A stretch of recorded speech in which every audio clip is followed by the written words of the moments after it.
Hello everyone, मेरा नाम अजय प्रताप सिंह और आप देख रहे हो केमगेट अकेडमी यूट्यूब चैनल। आज के इस वीडियो में हम डिस्कस करेंगे डीआरडीओ की जो रिक्रूटमेंट आई है through GATE 2018, 19 and 20 for the post of scientist B. So ये जो पोस्ट है इसमें डिफरेंट ब्रांचेस एप्लीकेबल है। Mechanical engineering, electronics, computer science, electric engineering, chemical engineering, civil engineering और भी ब्रांचेस यहाँ पर अलाउ है। यहाँ पर फिजिक्स, केमिस्ट्री और मैथमेटिक्स में जिसने इंजीनियरिंग किया। सो हम डिटेल में डिस्कस करेंगे नोटिफिकेशन जो यहाँ पर है इस पोस्ट के लिए।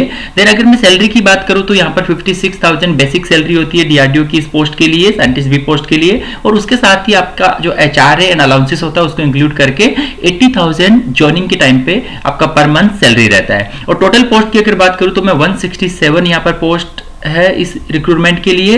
एंड इंपॉर्टेंट डेट की अगर हम बात करें तो फॉर्म सबमिशन की जो स्टार्टिंग डेट है वो है 22 में एंड क्लोजिंग डेट जो लास्ट डेट रहेगी वो रहेगी 10 जुलाई। ओके, सो अब हम यहाँ पर डिटेल में डिस्कस करते हैं इस रिक्रूटमेंट का जो नोटिफिकेशन इन्होंने निकाला है। देखिए, अब डीआरडीओ की जो वेबसाइट है rse.government.in पे अगर आप जाएंगे तो आपको वहां पर सबसे फर्स्ट जो राइट हैंड साइड में जो कॉलम है वहां पर आपको मिलेगा लेटेस्ट वैकेंसी में रिक्रूटमेंट नंबर 137। सो इस पर आप क्लिक करके यहाँ पर जो नोटिफिकेशन है इस जॉब का वो आपको मिल जाएगा। सो यहाँ पर देखिए मैंने ओपन कर रखा है। तो सबसे पहले तो यहाँ पर डीआरडीओ ने मेंशन किया है कि उनका जो रिक्रूटमेंट है वो पोस्ट ऑफ साइंटिस्ट बी के लिए है और उसमें इन्होंने क्लियर मेंशन किया लेवल 10th के लिए है। ये 7 CPC पर बेस सैलरी की अगर हम बात करें तो 56,100 होता है और पर मंथ सैलरी इंक्लूडिंग जो एचआर एंड अदर अलाउंसेस को इंक्लूड करके वो 80,000 पर मंथ सैलरी यहाँ पर होती है। So, अब देखिए जो इंपॉर्टेंट यहाँ पर है कि टोटल 3 कैटेगरी में इन्होंने डिवाइड किया है अपने इस रिक्रूटमेंट को, जिसमें जो फर्स्ट है पार्ट 1 में देखिए, पार्ट 1 में वो स्टूडेंट अप्लाई कर सकते हैं जो इलेक्ट्रॉनिक्स, मैकेनिकल, कंप्यूटर साइंस इन 3 ब्रांच से बिलोंग करते हैं। इनके लिए देखिए जो क्राइटेरिया है उसमें आपको शॉर्टलिस्ट किया जाएगा based on GATE score. Then उसके बाद में आपका रिटर्न एग्जाम होगा जो कि कंप्यूटर बेस्ड एग्जाम ना होके आपको पर्टिकुलर सेंटर पे जाना होगा और आपका एक तरीके से ऑफलाइन पेपर होगा। देन उसके बाद में आपको शॉर्टलिस्ट किया जाएगा पर्सनल इंटरव्यू के लिए। सो गेट स्कोर पर बेस्ड जो स्टूडेंट शॉर्टलिस्ट किए जाएंगे वो 1:25 शॉर्टलिस्ट किए जाएंगे। देन उसके बाद में एग्जाम होने के बाद में जो पर्सनल इंटरव्यू के लिए जो स्टूडेंट को शॉर्टलिस्ट किया जाएगा तो 1:5 के लिए शॉर्टलिस्ट किया जाएगा, मतलब एक पोस्ट पर 5 स्टूडेंट को शॉर्टलिस्ट किया जाएगा। तो इलेक्ट्रॉनिक्स की टोटल 37 पोस्ट है, मैकेनिकल इंजीनियरिंग के लिए 35 पोस्ट है एंड कंप्यूटर साइंस के लिए 31 पोस्ट है। अब मैं बात करता हूं कैटेगरी 2 की, जिसमें केमिकल इंजीनियरिंग ब्रांच भी यहां पर मेंशन है। देखिए कैटेगरी 2 में आपका जो शॉर्टलिस्ट आपको किया जाएगा वो टोटली गेट बेस, आपका जो वैलिड गेट स्कोर रहेगा 18, 19 एंड 20 का, उस पर बेस आपको शॉर्टलिस्ट किया जाएगा और उसके बाद में आपका पर्सनल इंटरव्यू होगा। सो यहां पर जो रेशियो है वो 1:5 रहेगा, मतलब अगर जैसे कि यहाँ पर 12 पोस्ट है तो यहाँ पर टोटल 60 स्टूडेंट को शॉर्टलिस्ट किया जाएगा इलेक्ट्रिकल इंजीनियरिंग से। सो यहाँ पर इस कैटेगरी में देखिए टोटल जो ब्रांचेस है वो है electrical engineering, material science and engineering.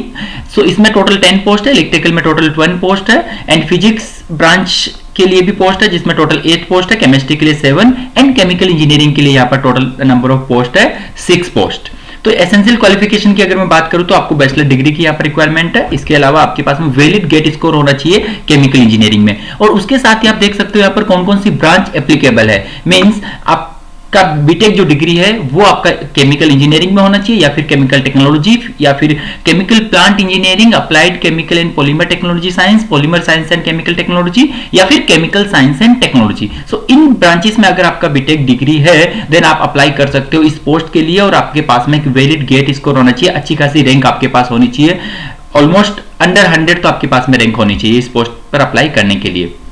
Then aeronautical के लिए टोटल 4 पोस्ट है, मैथमेटिक्स के लिए 4 एंड सिविल इंजीनियरिंग के लिए 3 पोस्ट है। देन एक कैटेगरी 3rd भी है जिसमें साइकोलॉजी के स्टूडेंट अप्लाई कर सकते हैं, टोटल 10 नंबर ऑफ पोस्ट है और इसके लिए क्वालिफिकेशन नेट का एग्जाम है वो आपको यहाँ पर एसेंशियल क्वालिफिकेशन है वो, ठीक है। नो इसकी हम यहाँ पर बात नहीं कर रहे। नो इंपॉर्टेंट टर्म मैं आपको ये बताता हूँ। देखिए इन्होंने क्लियरली मेंशन किया है कि जो स्टूडेंट पास आउट है ऑलरेडी, ग्रेजुएशन उनका कंप्लीट हो गया, वो अप्लाई कर सकते हैं और साथ ही साथ वो स्टूडेंट जो अपने फाइनल ईयर में अभी अपीयर है, उनका कंप्लीट नहीं हुआ है बीटेक, वो भी अप्लाई कर सकते हैं। बिकॉज इन्होंने यहाँ पर डेडलाइन भी मेंशन की है कि कब तक आप यहाँ पर अपनी जो डिग्री है आपकी कॉलेज की वो आप यहाँ पर सबमिट कर सकते हो। उसके लिए आपको एक्स्ट्रा डेट मिलेगी। देखिए 31 अगस्त यहाँ पर अभी गिवन है।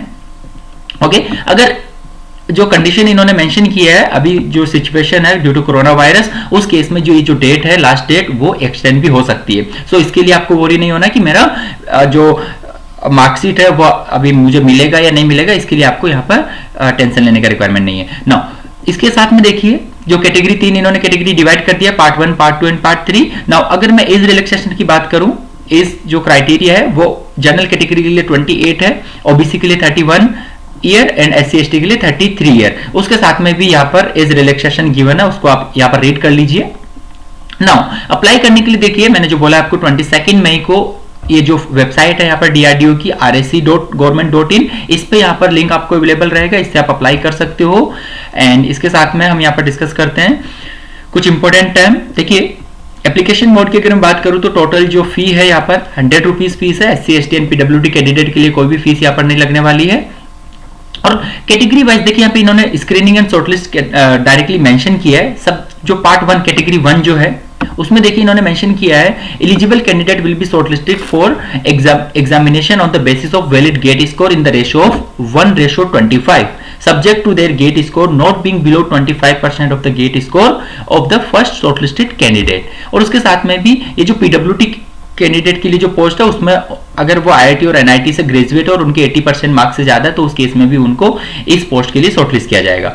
सो यहाँ पर देखिए सेकंड जो पार्ट है उसमें जो भी ब्रांचेस थी मैंने जो बताया था, chemical engineering, civil engineering, electrical engineering, उन सब ब्रांचेस के लिए डायरेक्टली गेट स्कोर पर बेस्ड शॉर्टलिस्ट किया जाएगा आपको। और जो क्राइटेरिया रहेगा वो रहेगा 1:5, मतलब एक पोस्ट के लिए टोटल 5 स्टूडेंट को शॉर्टलिस्ट किया जाएगा। देन उसके बाद में कैटेगरी 3 है साइकोलॉजी पोस्ट के लिए। नाउ यहाँ पर डिटेल दिया, देखिए जो पार्ट 1 कैटेगरी 1 में जो स्टूडेंट आते हैं, जो student mechanical engineering, EC branch and CSE computer science branch के हैं, उनके लिए इन्होंने मेंशन किया है कि जो आपका एग्जाम होगा टोटल आपके 2 पेपर होने वाले हैं, 300 मार्क्स के इंडिविजुअल दोनों पेपर होंगे सेपरेट और एक ही दिन में ये कंडक्ट होंगे एग्जाम। और यहाँ पर ड्यूरेशन भी मेंशन है 3 आवर्स। और सिलेबस के लिए इन्होंने मेंशन किया है कि जो UPSC का सिलेबस होता है इंजीनियरिंग सर्विसेज एग्जाम ES के लिए, वो सेम सिलेबस आप कंसीडर कर सकते हो इस पोस्ट के लिए, इस आपके एग्जाम के लिए। और इन्होंने मेंशन किया सेंटर भी कौन कौन से सेंटर पर ये एग्जाम होने वाला है, बेंगलुरु, चेन्नई, दिल्ली, हैदराबाद, कानपुर, कोलकाता एंड पुणे। देन उसके अलावा सिलेक्शन प्रोसीजर इन्होंने मेंशन किया है के लिए कि अगर आप कैटेगरी 1 से हो देन उस केस में आपको एग्जाम के लिए शॉर्टलिस्ट किया जाएगा, देन एग्जाम के बाद में आपको इंटरव्यू के लिए शॉर्टलिस्ट किया जाएगा। अगर आप कैटेगरी 2 में हो तो आपको जो शॉर्टलिस्ट किया जाएगा वो टोटली बेस्ड ऑन आपके गेट स्कोर यहाँ पर वैलिड है 18, 19 एंड 20 का।